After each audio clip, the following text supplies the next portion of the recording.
Thank you. We're going to start the Q&A session. Just a couple details here. I know we have a lot of material, a lot of questions. I'm going to ask you to please limit yourself to one question, and then we can always, if we have more time, go back to a second question. Let's see. Stephanie, why don't we start out with Michael here to your behind you. Thank you. Thank you, Ed. Good afternoon, Carlos, Natalie, and team, and thank you for the really great event and presentation. I'd like to ask a question on the US inventory position.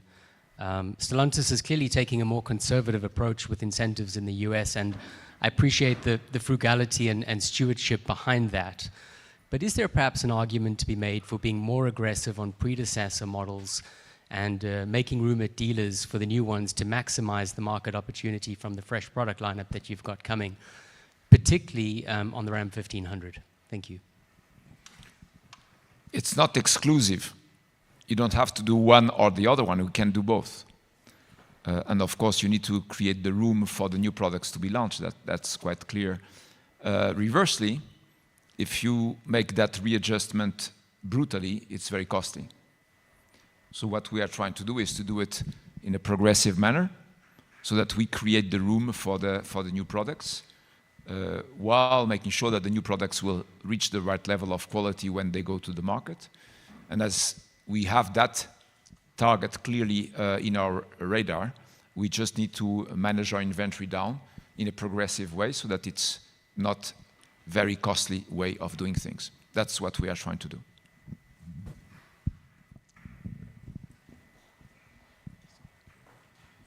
Thank you very much. It's Jose from JP Morgan. I wanted to, and thank you for the presentation as well, very interesting. I wanted to go back to this sustainability of maintaining the margins in North America, going forward. I think there's an opportunity, obviously, on the manufacturing side, and I want to hear from you, Carlos, if you're happy with the current manufacturing setup, the utilization of the plants, the retooling of these two plants that you have right now in the US, Belvidere and Brampton, and also, what kind of synergies can you obtain from the merger still in North America so we can get that confidence that margins in the US can continue to be sustained at the current level? Thank you. Thank you, Jose. It's a great point you are making. Let's be very transparent and very honest as always. No, we are not happy. Certainly not. Certainly not. But it's not the only problem to be solved. But that one is very concrete. It's quite clear that on the three dimensions of what a plant should be doing, supply, improve quality, reduce cost, we have at least two plants in the US that need a significant turnaround, at least two. So the good thing is that that represents an opportunity. Then second question is, do we have the knowledge? Yes, we do. Yes, we do, of course. We do because everywhere in the world, we are doing that exactly the right way. So there is no problem about any benchmark, internal benchmark, where we could bring that expertise. And by the way, at shop floor level, when I talk about shop floor, I'm talking about welding, painting, general assembly. At that level, you can find executives that come from other parts of the world to bring the expertise that needs to be brought to fix those issues at shop floor level. So from one side, no, we are not happy, and Arnaud Debeuf is leading the way to make sure that we fix it. From the other side, the problems we are addressing are not problems that we did not fix in the past, but we also need to fix them in the context of the US environment, because it's a matter of respecting what are the local ways of doing things, which is what we are doing, so that we don't break anything on the way. So that's exactly what we are doing. But we have two plants in the US, at least, that need this turnaround, and we know exactly what we have to do. It is not rocket science. It's something that we have done tons of times everywhere in the world. We just need to do it the right way, in the right context, and that is what Arnaud Debeuf is now leading. And I think maybe I'd add from my side, if you look at that, part of that, Arnaud talked about how we're benchmarking across, the whole portfolio of our manufacturing, and we're saying, hey, what can we learn from the best and apply wherever we can? And we definitely have things there that are opportunities for the US. And the other one that we're doing, I think, a lot more now than even 6 or 9 months ago, is we're looking a lot at what are the things that we learned from Leapmotor in terms of how are there things from, I'll call it a BEV first approach, that we can or should be implementing into how do we do things. So we've got, I'll call it that really tried and true way of looking at things in the group that has yielded big results and where we know there's still a lot of benchmark opportunity. And we're also starting to look at things that we hadn't thought about in the past that may give us incremental opportunity. Me? Hi, it's Patrick from UBS here right in the middle. If I can just follow up on the North American situation.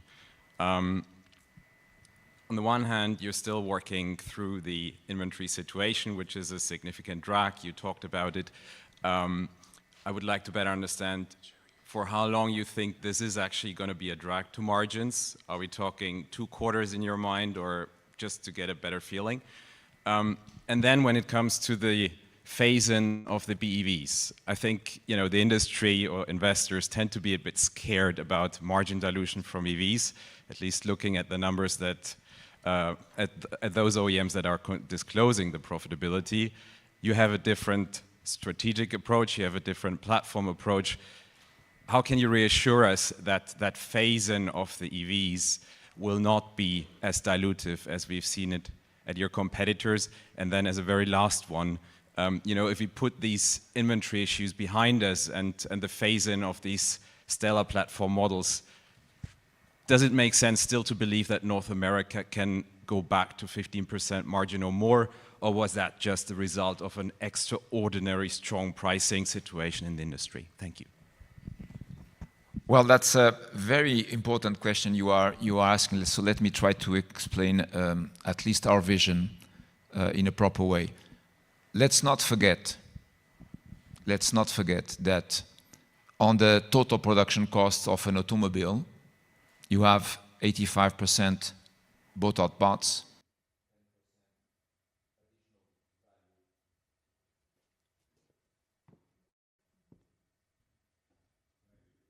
That's a good idea. Thank you, Ed. Thank you. Perhaps somebody did not like the answer. So I'll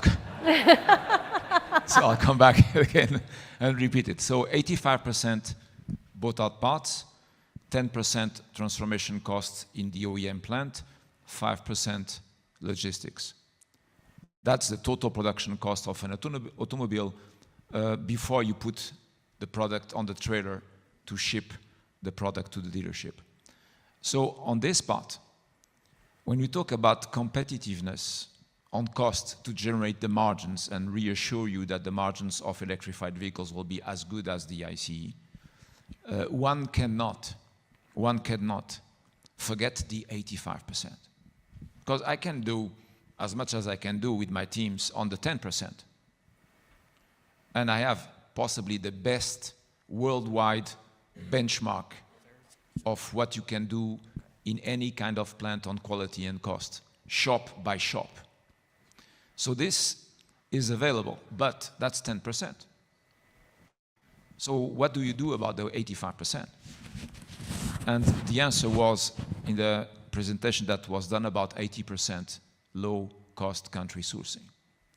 So that is something that is going to happen in a way or another. There is so much potential, double-digit potential, in the sourcing of parts which represent 85% of the total production cost of an automobile. There is so much potential there that the guy that reaches that point first is going to be a winner. And we believe that we are leading the pack. If you measure it through the index of unpopularity that brings us to us, we are number one, by far, right? So that's point number one. Point number one is, if we want to really get back to the margins of ICEs, you need to get a significant cost reduction from the 85% of bought out parts. And that means in the current context, best cost country sourcing. It's a huge machinery for a company like ours that is sourcing 132 billion euros per year. You can imagine. But each new project that we are approving has that component 85%, 85%, 85%. So this is now in the pipe. It's going to come out. It's going to come out very soon. It's going to be one of the big drivers of our cost competitive edge. By the way, when we compare to Leapmotor, those 30% cost competitive edge I'm always talking about, they are coming mostly from two things, and only two things, which is good news. One is all of their parts are sourced in China, which is a 15 to 20% cost advantage on the parts. And then you have the electric powertrain, which is mostly about cost of batteries and drivetrains. With those two things, they generate north of 80% of the 30% cost competitive edge. So it shows the way.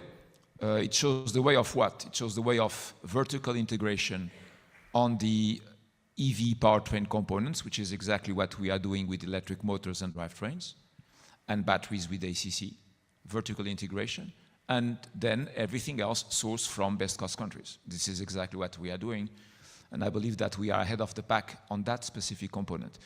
That's on the cost side. Now you have on the revenue side, and it is fair to say that given the number of test drives I'm making right now, we are ready to start selling the fact that a BEV is a better car. But that's not enough. If you drive a BEV, if you drive a Wagoneer S, if you drive the new Charger, you will obviously agree with me, obviously, that it is a better car. In dynamics, in NVH, whatever you want to think about. Once we start communicating that, an example, any courtesy car needs to be a BEV, so that you have the experience of a BEV, and then you come back saying, wow, it's super silent, wow, it has a super acceleration. Once you start selling the fact that it's a better car, then the only thing which is left is the convenience of charging. And the convenience of charging right now is not yet there because of the lack of density, but that is the reason why we are bringing the best ranges of the industry. And we had enormous discussions about that. And we are happy that we bring the best ranges of the industry until the moment where you start seeing a higher density of the charging network. So that's what we are now doing.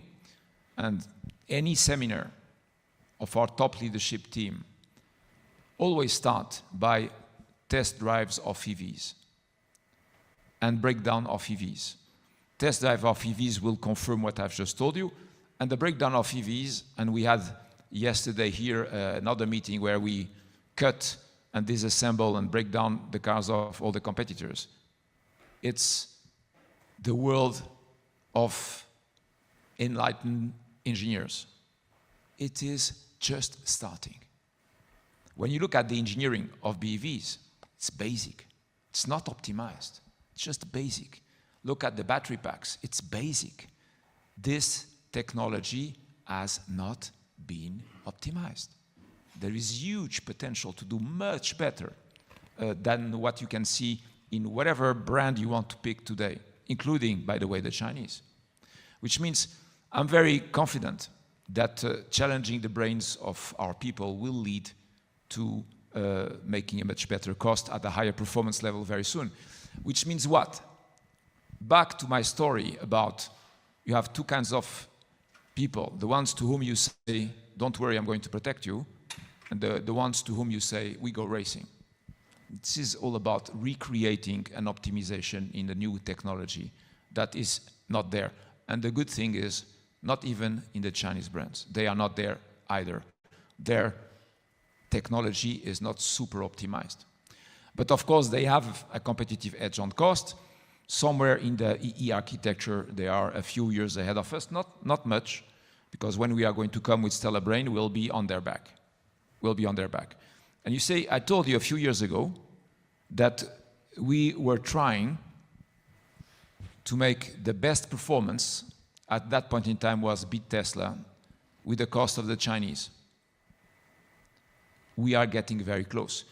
In terms of performance, the Wagoneer S is going to demonstrate to you that we are better than Tesla. And we are going to keep on doing that. The best performance in terms of BEVs for the cost of the Chinese. We are going to continue to push on that front. That's what I can share with you. Thank you.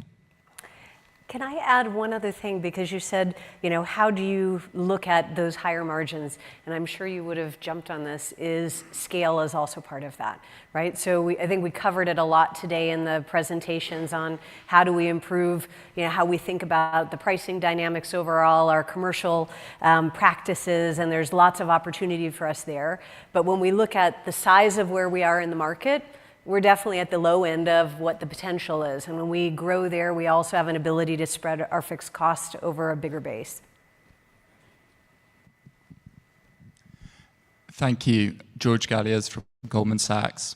I wanted to ask you a question about local heroes, because I think some investors still have concerns around the complexity of managing so many brands. Obviously, you have the data because you're selling similar products on similar platforms across Europe. What's the kind of price premium that a local hero gets if you compare a Peugeot in France to an Opel, or maybe a Fiat in Italy versus an Opel? Can you give us any kind of insight or data there? And then when we think about the third engine, what role will local heroes have, or potentially could they have, in the third engine? Is the fact that the third engine doesn't have strong domestic brands creating the market share opportunities that you seek out? Or is there also a risk that it opens the door to Chinese manufacturers and maybe some of your competitors that don't have such high AOI aspirations? Great point. Let me first tell you that if you go to Latin America, you will easily capture that Fiat is a local hero in Latin America, even though it is, as you know perfectly well, an Italian brand. So you can have local heroes that are the consequence of being adopted in the region because your roots have been created in the region. Latin America, where we are the leaders in automotive group, leaders in brand with Fiat, is a place where we have so many plants, such a dense network, such strong marketing communications that we are considered Latin American with Fiat in Latin America. So we have our local hero. If you go to Africa, most possibly you will be able to say that Peugeot is a local hero. But more than that, there is one thing that is obvious to me when I go everywhere in the world, is that the Jeep brand has the potential to be a winner everywhere. Local hero or not local hero. The Jeep brand has this capability to convey freedom, outdoor adventure, so strong. It's meeting so many expectations right now that the Jeep brand can be a local hero anywhere, and we are going to reinforce the manufacturing footprint of Jeep because we believe it has a big potential. I don't know if you noticed on the slide presented on Africa, Middle East, the ridiculous market share we have in GCC with Jeep, less than 1%. South Africa, less than 1%. Now, if you go to the Maghreb, you look at Morocco, Algeria, and even in Turkey, you see that we are between 20 and 70% of market share in those countries. We have huge potential to go east and to go south. And in that case, with or without a local hero brand, Jeep is the perfect tool to conquest. And I would say if you go to GCC, of course, in addition to Ram. So we have that capability. To your question on the pricing power, if you compare different European countries, where you see the price premium of a Peugeot in France, the price premium of an Opel in Germany, the price premium of a Fiat in Italy, and then you go with the same brands on the other countries and you look at the gap, I would say it's between 3 and 5 points on TPVA. 3 to 5 points. Price premium in your home country compared to the other countries where it's not your home country. Hi, thank you. Henning from Barclays. Hi. Maybe we can Could you pivot. please raise your hand? I don't see you. You are here. Very Thank you. fun. Maybe we can pivot to the total shareholder return a little bit.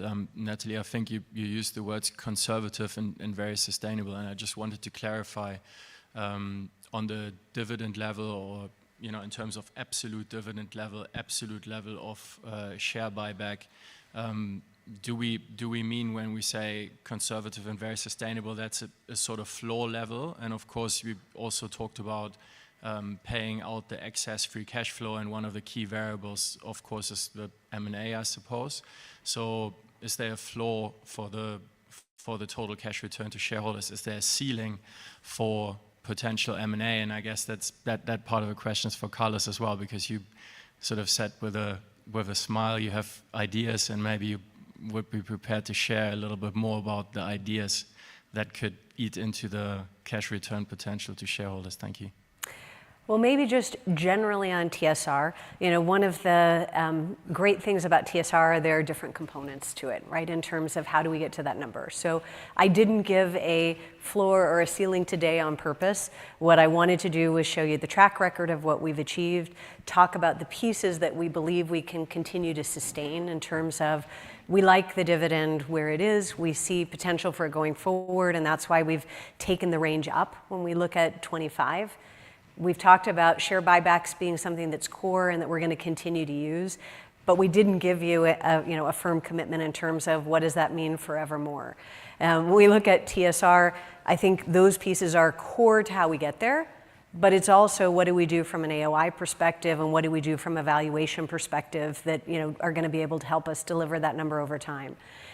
When you look at what are the pieces in there in terms of that kind of story I talked about at the beginning, which is we've got, I'll say, being ready for a rainy day. That spot we've got very much in our mind. What does that look and feel like? And then you've got what are the opportunities that are out there. And there is that piece of it as we grow toward our Dare Forward 2030 ambitions. That's a lot of revenue we've got to generate. And that is going to require, on the one hand, organic, being able to fund that growth, but also potentially things that could be inorganic in terms of M&A. And if you would like to, give any breaking news on that front today, feel free. But I'd say that's the structure in terms of how we thought about it. Now your question is making my CFO nervous, so please don't do that. The rationale is very simple, and I'm trying to keep it as automotive as possible. But of course, there is a political dimension of what I am sharing with you, which is a risk for me, by the way. But what is the rationale? The rationale is that when you start playing around with significant tariffs, you are trying to correct what? You are trying to correct a very significant competitive gap. That's what the tariffs are trying to correct, is a gap of competitiveness. As we are a global company and we go racing, we are going to do whatever it takes to face any competition in terms of performance, in terms of price competitiveness, cost competitiveness. We are going to race with Tesla on the product, starting there. We are going to race with the Chinese, with our EC3 Citroën and the Smart Car Platform program. We are going to race because we are a global company, and anyway, outside of the US and outside of Europe, we are going to face that harsh competition. As we are going to face that harsh competition and we are going to overcome those challenges, when something will happen to those who are protected, we will be there. So that's the rationale. Expose yourself to the harshest possible competition you can find on the planet, so that when the people that are supposedly protected will face the gap of competitiveness that the current tariffs are trying to correct, the opportunities will be obvious. And I don't know what those opportunities will be, but I want to prepare my company to be ready and fit to grasp those opportunities when they will come. And they will come because this is mechanical. When you imagine, you make IRE plus 1% tariffs from one side, you make 48% tariff from the other side. Imagine the magnitude of the gap that this kind of tariff is trying to correct. Is this going to be sustainable? Don't know. But what we are doing at Stellantis is to be able to stand in front of you saying we are making money outside of the protected regions by facing those very harsh competitors. And by the way, the solutions we have to face those harsh competitors are also available for the protected regions, which is going to give us a competitive edge that will put us in a position where when there will be an opportunity, we are fit to grasp the opportunity. Thank you. Can I also add on the M&A side, there is I'll call it a meat and potatoes part of M&A that we also are very active in, and that's, you see, especially what we've done recently on securing raw materials. When we look at the BEV side, when you look at Leap Motors, there are lots of things there that in terms of how do you think about the ecosystem that I think are going to continue to be important as we go forward. Hi, Michael Foundoukidis, Odo BHF. Maybe as a follow-up, you just talked about tariffs in Europe and in the US, but what about third engine? I mean, we see Chinese OEMs coming more and more. It will be probably less protected. So how do you deal with that in the very near term, like in South America, which is a big market for you, but also probably in MEA and in Asia? Thanks. Great question. That's where the fight starts. We have different kinds of answers to that thoughtful question. Let me start with Latin America. Latin America is a place where the level of deep localization is outstanding, and specifically in Brazil, our supplier base and our cost competitive supplier base is very strong. And we have everything we need to achieve a very high level of localization. So if I combine the cost competitiveness of Latin America with the products we have over there, not only for Fiat, but also, for instance, for Ram, and we are building a full lineup of pickup trucks in Latin America under the Ram brand, and not with the bill of materials of the US ones, which makes those products even more competitive. So Latin America, we have the localization, we have the networks, we have the products. I think it's going to be a harsh fight, but they will have some difficulty. And as you know well, Latin America and Brazil are not going to open the road for them in BEVs. Why? Because strategically, Brazil has no interest in challenging ethanol-based mobility with battery-based mobility, because the current flex fuel ethanol-based mobility is cost competitive, affordable for the middle classes, and as good in emissions as an electric vehicle. So the position of the Brazilian government is to make the importation of BEVs from China more difficult, because they already have the solution, so they don't need to transform and take the risk of transformation of their industry. So that's for Latin America. And of course, it's driven by the competitiveness of Brazil, because that's where the cost competitiveness is. If you go to Africa, Middle East, it's a different story, which is totally based on the smart car platform competitiveness. And I think that Samir Sherfan made a comment to you. What we are doing right now in Morocco and in Turkey, right now, I'm not talking about planning, I'm talking about doing it today. It's already at the Chinese cost. It's already at the Chinese cost. So it's going to be difficult for them. But of course, if you look at Algeria, where we are leading the market, I think the latest numbers I have seen is 60 to 70% market share. If you look in the mirror, we have nine Chinese brands behind us. So this is going to be an enormous race. And you still have people that think that they can be protected? Wow, that's naive. That's naive. So Africa, Middle East, smart car program. Because that's where today we are already 30% less costly than the Western world, i.e. Europe, of course, in this case. So we are already at -30. So they can come, we'll fight, and we don't start by fighting with a handicap. We are already on the same level as they are. And of course, you will see all EC3 Citroëns, the next to come, the C3 Across, all of this will exist. The Opel Fronteras, all of this will come step by step in a good execution mode at that level of competitiveness. So I can give you those two examples. And the third one is an obvious one that, of course, you understand, is if I cannot compete with the Chinese, I will put a Chinese brand in front of them. It's going to be Leapmotor. And I will put Leapmotor on the price band of all the other Chinese brands that are competing with me. And I'm sourcing at the same cost competitiveness level as they are. And I'm trading through a company that I own 51%. So I have those three answers. First one is deep localization rate in Latin America. The second one is smart car platform-based products, which are already at the Chinese level. And the third one is Leapmotor. Hi, Carlos. Harold at Citigroup. Thank you very much for a very detailed presentation. I think we all expected it, and thank you. You've delivered in spades. Within that, you're very well known for your execution, the control that you have over the company. Can you maybe talk a little bit more to us today? You know, if you look at the North American business and the issues that we've had there over the last 6, 12 months, how did that happen, right? The market share has dropped probably a little bit more than I think you would have hoped that it would drop. You know, I know there's new products coming and stuff, but, you know, I know you control these things really, really closely, right? Your pricing has been more aggressive than some of the others, and maybe that, you know, positioning-wise, you've positioned yourself a little bit outside the market.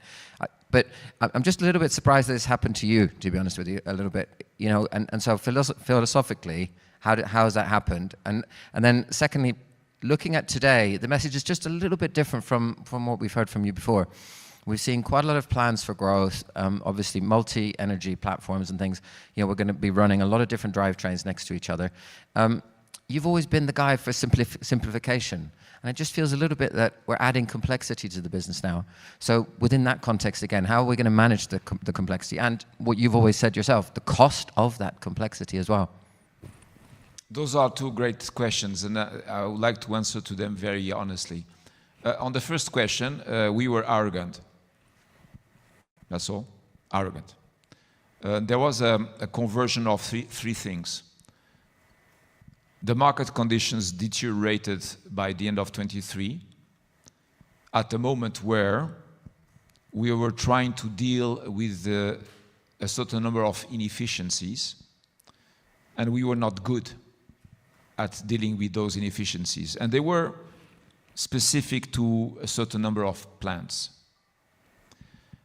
And we saw it, but we were arrogant because we gave us too much time to fix it, perhaps somewhere polluted by what happened with UAW in fall 2023. So perhaps we were too smooth, but the things were visible in fall 2023. But as you know well, we were busy doing something else, which was to figure out how to keep the plants running, right? So at that point in time, things were already visible that we had a few plants that were not delivering on what we expected them to deliver, which is supply, cost, and quality. That was obvious. And we were somewhere, let's say, hesitating on that one. Then what happened next is that the market conditions deteriorated by the end of 23, and we ended up 23 with too much inventory. And you were the first ones to spot that, and you were right. Which means that when we started correcting that by the beginning of 24, we already had to fix the manufacturing issues. We already had to readjust the inventory. And the third thing is something I discovered, which is that our marketing way to go to market is just not rigorous and professional enough. So we combine the three things. We combine some kind of slow pace in fixing the manufacturing issues on the context of what happened in fall. We had to correct the inventory because the market conditions deteriorated in Q4 2023.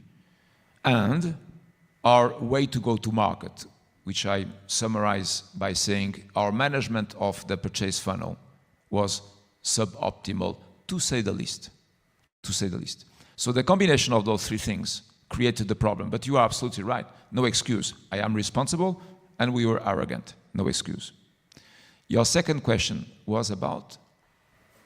Complexity. Oh, that one I'm quite comfortable with, which is not the case of the first one. But for the second one, 75%. 75% of references down. Now, what happened once you do this is that we were all thinking that the transition to EV would be on a ramp down, ramp up that would be in a shorter time window. And what is visible now through all the tensions that the lack of affordability and the lack of convenience has created in the society, by the way, this was not created by Stellantis, but these open questions that you can see, they are creating some kind of bumps on the road. I believe that the end of this story will still be zero-emission mobility, because if not, something else will happen. Possibly our kids will bring us to court, or even my grandkids will bring me to court. So in this context, we see that you have to expand the time window during which you will have this transition. And you have to adjust the investments and the cash outs in function of what you see in terms of EV ramp up. This is the reason why ACC has announced that we are going to pause on the second gigafactory and the third gigafactory in Europe, because we have to wait for the BEV sales mix to continue to grow. And that is simple, basic, thoughtful cash out management of the company.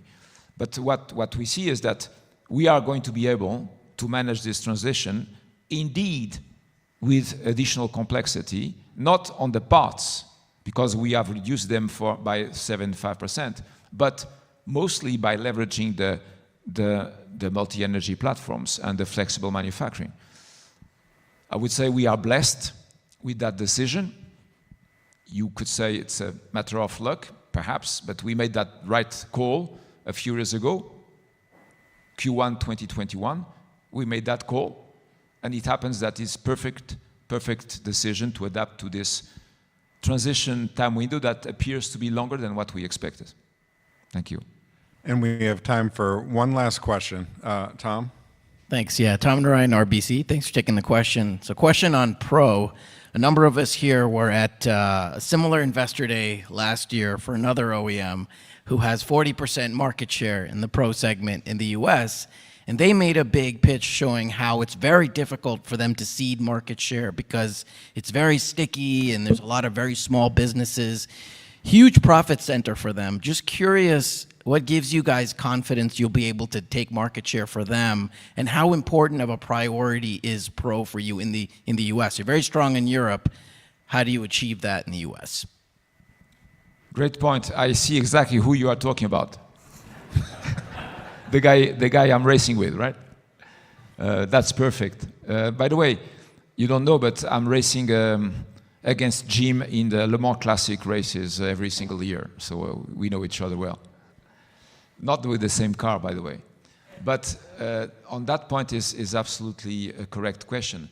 What I can tell you is that right now what we see is our fleet sales, namely on vans, in the US are like this.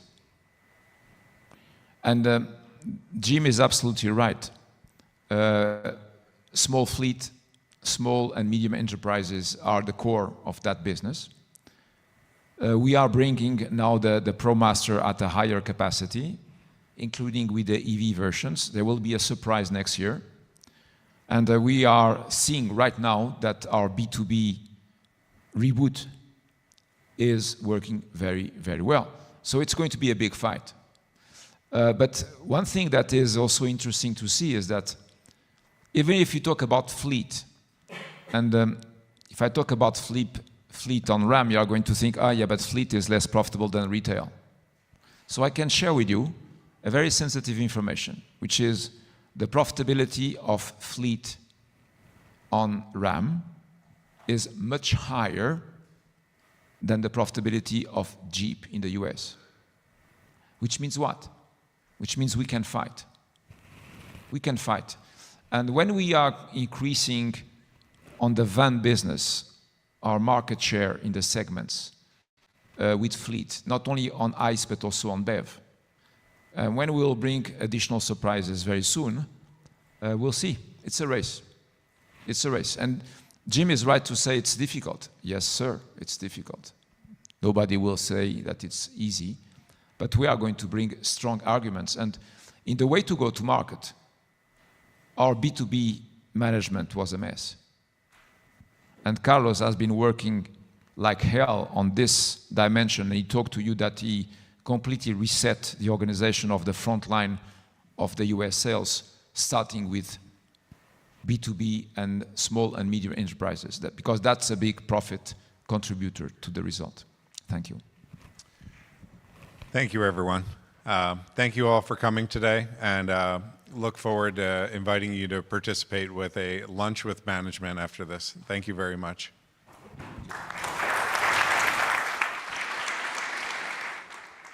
Ladies and gentlemen, this concludes our event. Thank you for attending.